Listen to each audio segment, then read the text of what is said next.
Well, some Palestinians in need of urgent medical care are set to leave Gaza through the Rafah crossing as it reopens for the very first time in nearly 2 years. Ambulances and buses are transferring patients and some of their family members from southern Gaza to the border with Egypt. Israel is limiting the daily crossings to Palestinians who have obtained prior approval.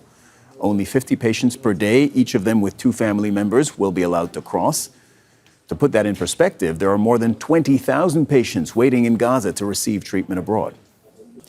Marwan Bishara is Al Jazeera's senior political analyst and joins us now. Marwan, you're here in Doha. Rafah is the only direct way out of Gaza for Palestinians.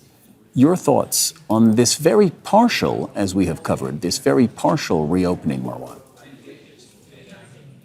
Well, as you say, it's very partial.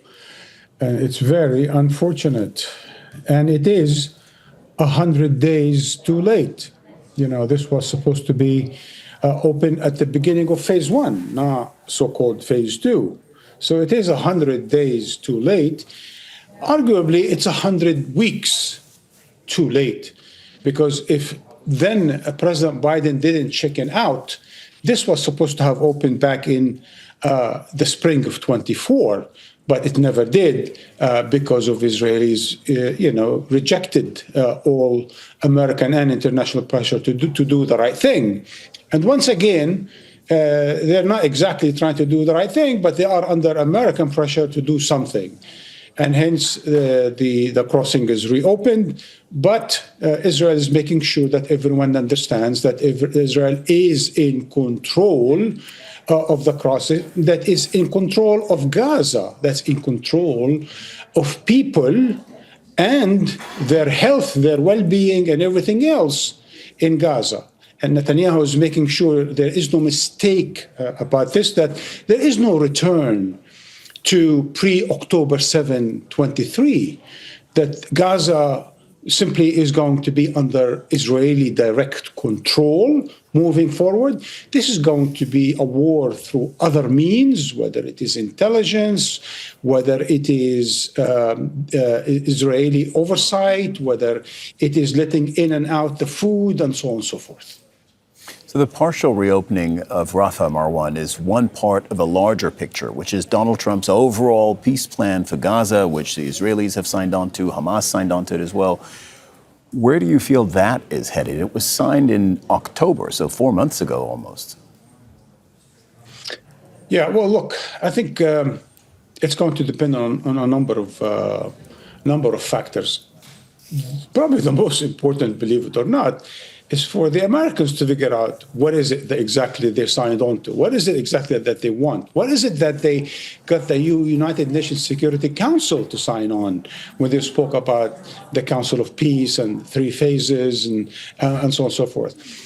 The news from Israel is that the Israeli government is waiting for the Trump administration in the next 2 weeks to tell them what exactly do they mean by phase 2. Right?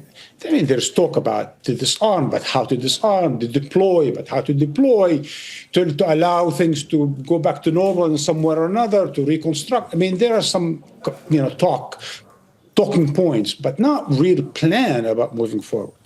So that's going to depend on the United States figuring out what is it that they want from this phase 2. Second, it's going to depend on what the United States is going to do on the question of Iran. Because if there's going to be, a regional war moving forward, that's certainly going to have a major effect on progress or regress on the questions of the crossings in Gaza and so on. And third, it's going to really touch on the political situation within Israel in an election year. So what's going to happen in Gaza is going to affect Netanyahu's chances in the elections. And he certainly doesn't want to look like a loser.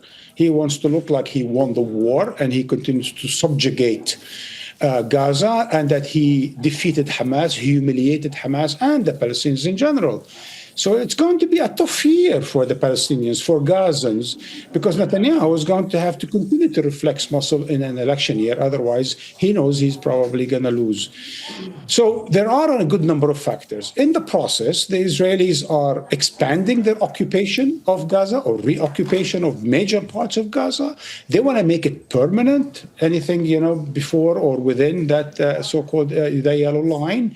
So certainly they are building for a long term. They are certainly squeezing the Palestinians within, those smaller areas, and some of them called safety zones. Although even just this morning, Al-Mawasi, so-called safe zone, was bombed by the Israelis. So I think it's going to be a bit of more of the same, but a bit salient, a bit more implicit.